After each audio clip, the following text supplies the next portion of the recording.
एक अजून महत्त्वाचा निर्णय आपण घेतलाय।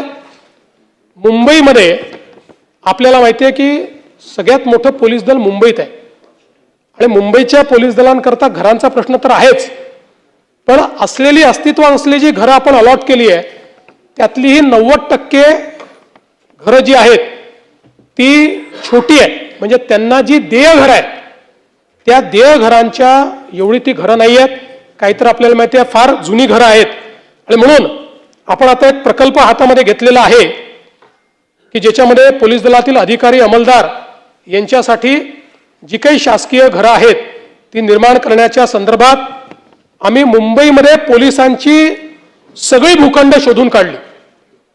अनेक चांगली मोक्याची भूखंड होती ती सगळी शोधून काढली आणि त्याच्यामध्ये जवळपास 74 महत्त्वाची मोक्याची भूखंड आपल्याला सापडलेली आहेत।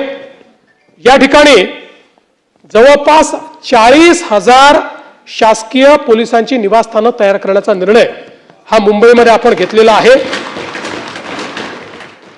आणि त्यासोबत मुंबईतले पोलीस ठाणे जे आहेत त्यांची अवस्था आपल्याला कल्पना आहे की कशा पद्धतीची आहे।